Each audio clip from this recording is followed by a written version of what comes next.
Good morning, everybody. What is happening? What is going on? Welcome back to the channel. I hope you guys enjoyed yesterday's video. It was basically just an update video talking about what I'm up to. There was one question on the comments: shouldn't school be part of my daily routine? And for those of you that don't know, I did graduate. I'm no longer part of the University of Oregon's track team. I just train there because it's a great facility, and I have access to the stuff that I need to be able to train at a very high level. So I still just train here in Eugene at the university. Today's video, I wanted to break down Kevin Mayer's videos that he posts on his Instagram story. And two in particular, one is a pole vault video and one is his shot put form. I'm gonna minimize myself, so I'm gonna go down in the corner now.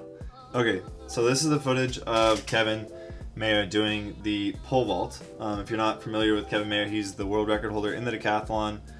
He's a stud, just an overall freak athlete.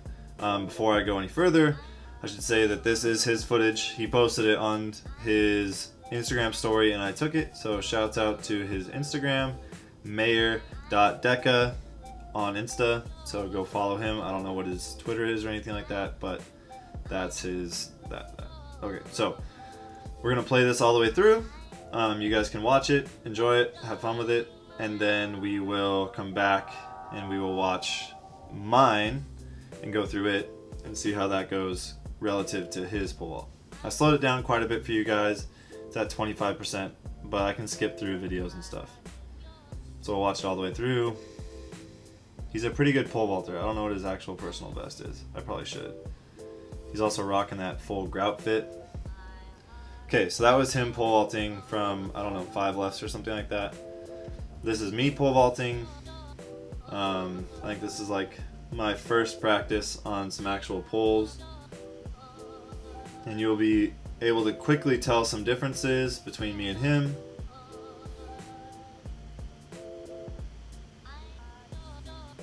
Or at least I can quickly tell some differences between me and him, but I'm also the guy vaulting and I'm also a track coach.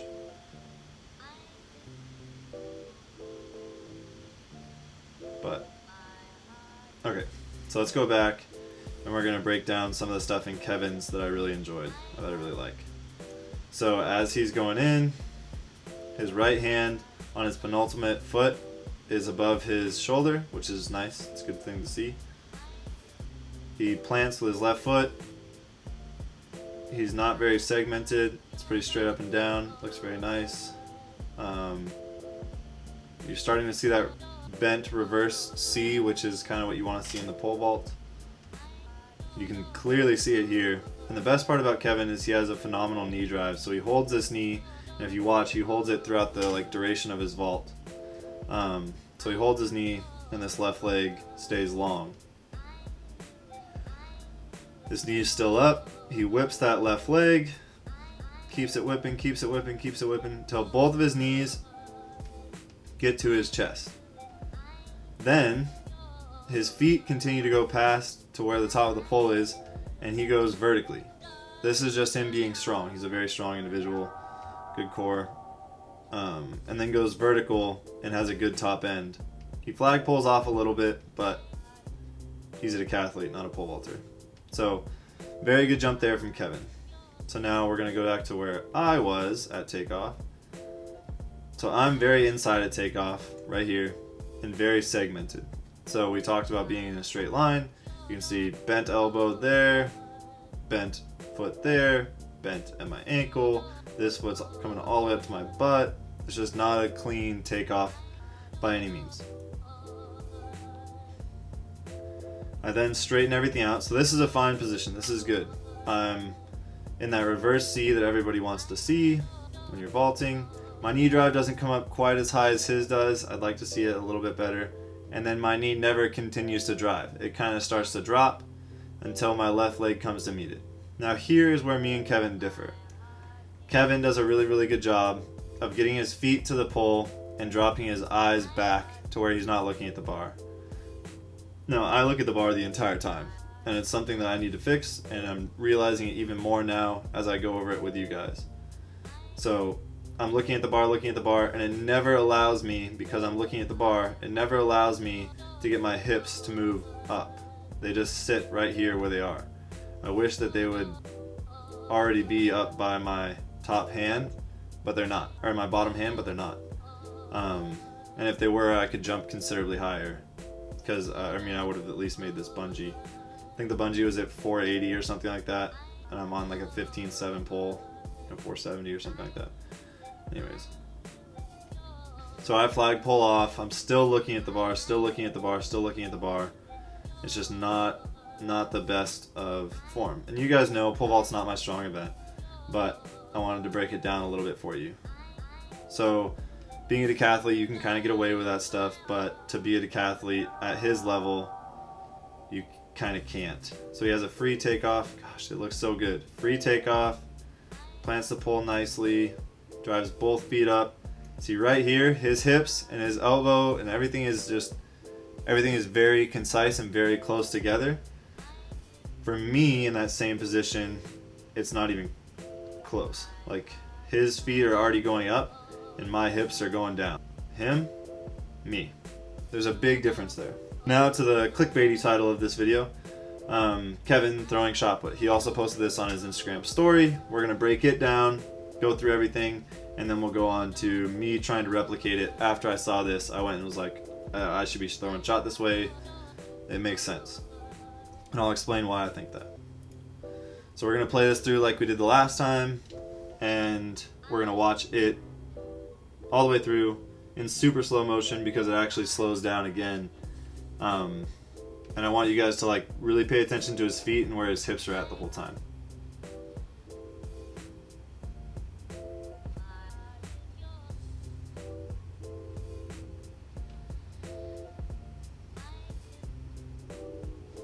So that was his throw. And now we're going to watch my throw, or my replication of it.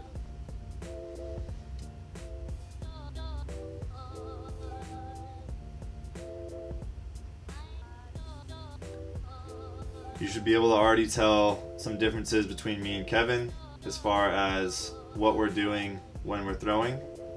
Not just the fact that I'm not throwing as far as him, but just form-wise, you should be able to tell what the difference was there.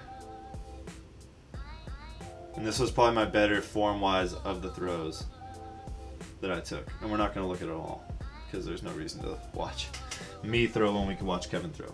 Okay, now let's go back and break down Kevin's throw, because that's more fun. So we're going to walk through this again, super slow, just like we did the pole vault, and we're going to get all the way through it. Thanks you guys for sticking around. I hope that you guys enjoy this kind of video. This is what I usually do during like those live streams. I don't know how often I'll do those again, but this is kind of what I do just with other people's videos instead of my own. Alright, here we go. Back to Kevin. So Kevin, he starts very tall and on his toes on this right foot. And that's very important, so keep that in mind. He's always on his toes on his right foot, which I think is something that I know is something I need to work on, but it's something you can pay attention to. So he's on the toes of that right foot. He bends down, still on the toes of that right foot. And look at this position. So everything is flat. His heel is as low as his shoulder, or is as high as his shoulders, and his shoulders are as low as his heel, which I think is something that's important when throwing in this kind of position. So we continue to walk through it. We walk through it. We walk through it. He drops his foot low and then lets his hips rock backwards. So everything comes down and then his hips sink and he drops back.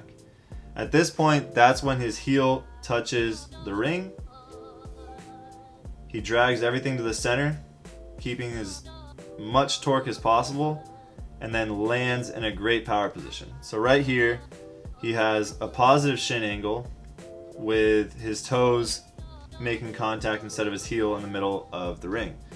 Now, a bunch of actual shot put throwers might say that he needs to turn his right foot considerably more to get his hips around. And I would agree with you, he does. But the way that he's throwing, it all works out, and I'll explain that. So he lands on that right toe, but he lands in such a way that all of his weight is centered, is like center mass. It's underneath of him, and he's able to throw this way. So he plants, clears this left arm out of the way, opens up his chest, blocks very, very hard with this left leg. You can see how much he's working with it. Turns all the way through. He clears his hips. He jumps a little early, but clears his hips and has a dang good throw. You can see here, he finishes all the way over the toe board. Instead of like falling back on it, he actually jumps all the way through the throw, which is what you want to see.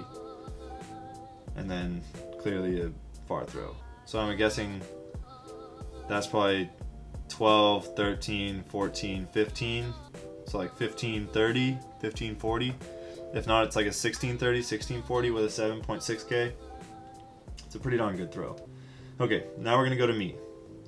So while we're going through me, I'm learning just as much as you guys are learning. So you guys should take notes or learn how to throw shot put by my mistakes, or learn how you can better yourself by my mistakes.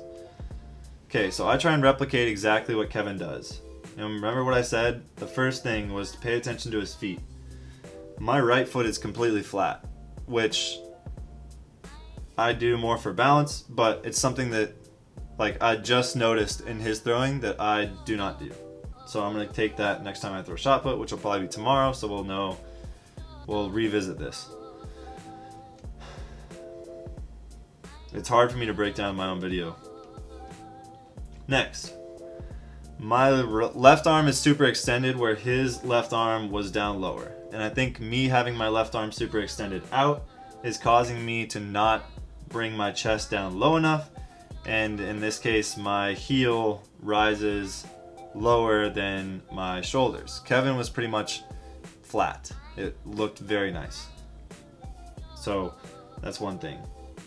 Flat heel, flat right foot, and I want my chest to dive lower. Now my chest does curl up, you'll watch, as my right foot comes in. And I do drop my left arm. But Kevin basically is starting in this position. And then my right foot is always going to be behind from now on, because my chest is already behind my right knee. So this part of my chest is already below or behind, pushing towards the front of the ring, than my right knee. And so I basically just leave my right foot behind the entire rest of the throw. So I sink, I fall towards the middle of the circle, which is not what you want to be doing. I push with that left. This right here is a good position. I want to be dragging my heel, yes.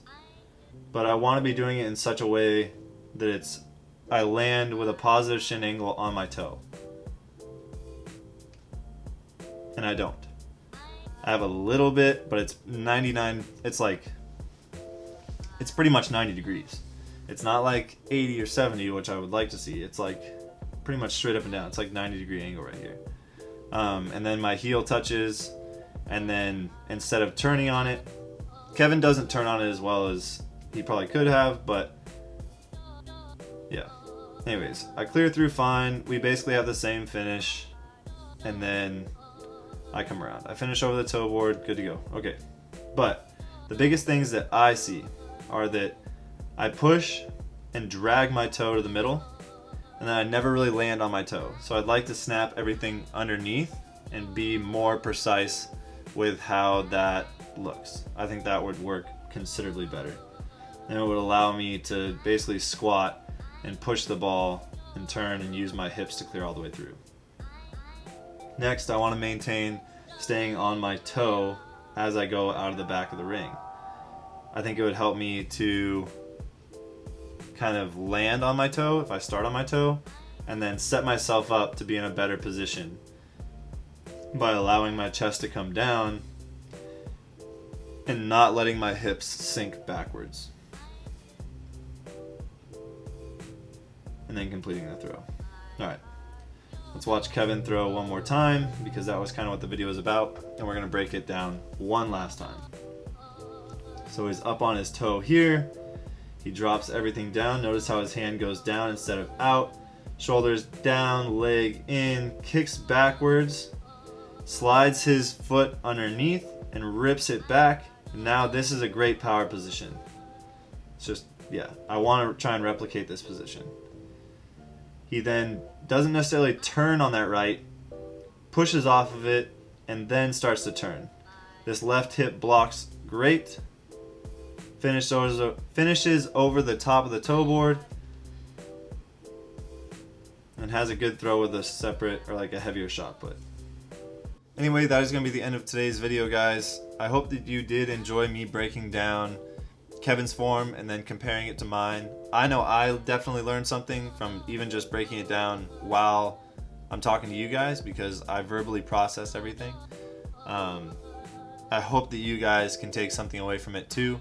I know that I would mention why Kevin does this form in the shot put, and I think it's because he doesn't have that mass that other shot putters do to throw the ball the way that he wants to throw the ball. And so he creates that mass, or he equates for that mass by creating momentum in how explosive he is through the middle of the ring.